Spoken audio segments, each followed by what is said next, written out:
Mr. Trump, South Carolina Governor Nikki Haley, in her response to the State of the Union address, appeared to choose sides within the party, saying Republicans should resist, quote, the siren call of the angriest voices.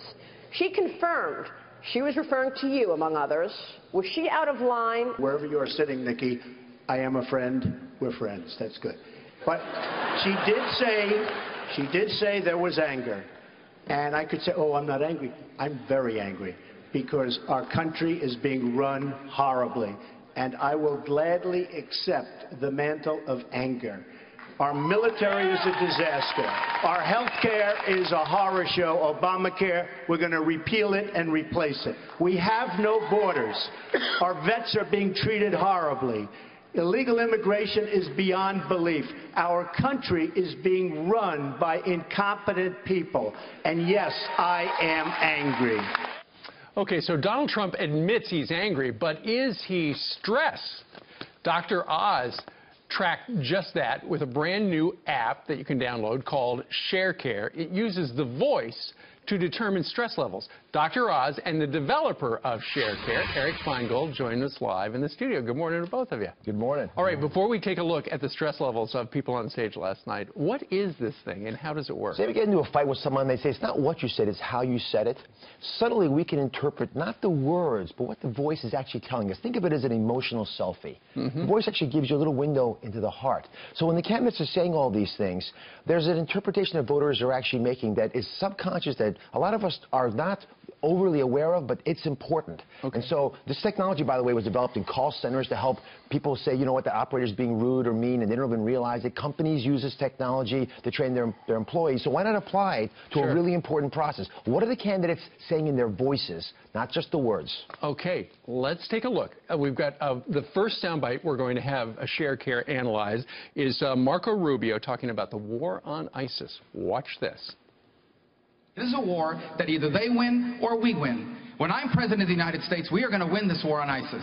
The most powerful intelligence agency in the world is going to tell us where they are. The most powerful military in the world is going to destroy them. And if we capture any of them alive, they are getting a one-way ticket to Guantanamo Bay, Cuba, and we are going to find out everything they know. Okay, so we watched it. It's like a speedometer. He started out relaxed and then intense.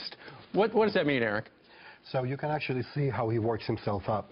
You can see that he starts in the green area, and then as he begins to talk about what he would do, you can see how he moves into the red, into the orange, and he moves into nervousness, and then into irritation, and then into impatience.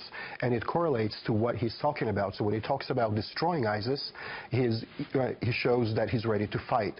When he talks about he will be a president, so he is nervous, but he's not in a fighting mode. So how does a voter interpret that? Passion is a good thing, right? You want people who care and are passionate.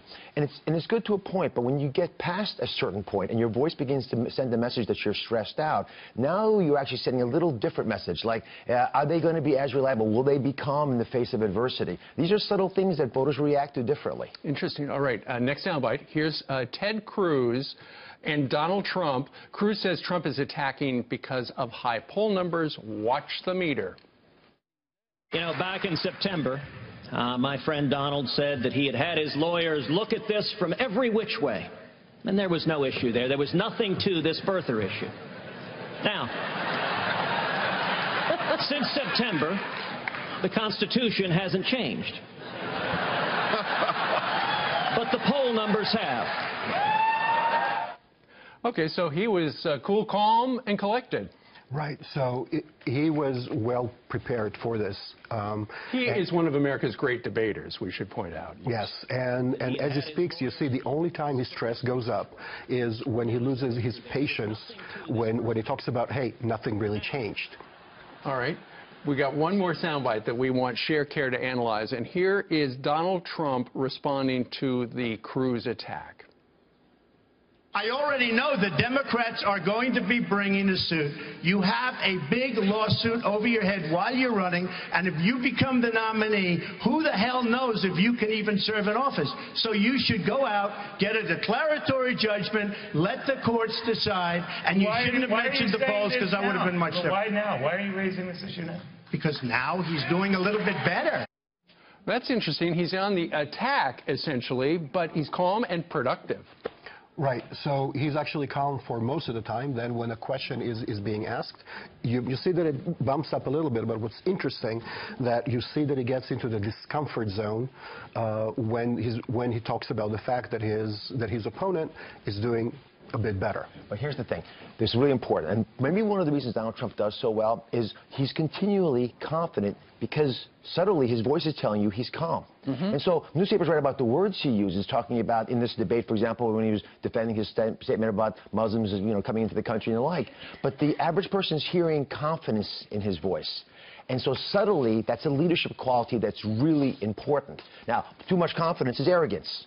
So you have to always temper this. Stress is not a bad thing. Stress is a good thing, but it's got to be productive. It may help us understand why some candidates do so much better in the polls than you would anticipate. Were the findings that you found last night on par with what you found during the entire debate season? This was the 6th one. Yes, well, we could see that some of the candidates were better prepared, but overall, yeah, people continue and show their behavior quite consistently. We're going to post the analysis, if we can, of a lot of these different moments in the debate on sharecare.com. Take a look at it. We'd love to have people's feedback, but the science behind this is a really cool way for us to change how we look at how people perform, especially under stress. Well, it's such a cool app, and I'd heard about it from Dr. Oz when he was name dropper when you were here earlier in the week. How can people use ShareCare in their own personal lives?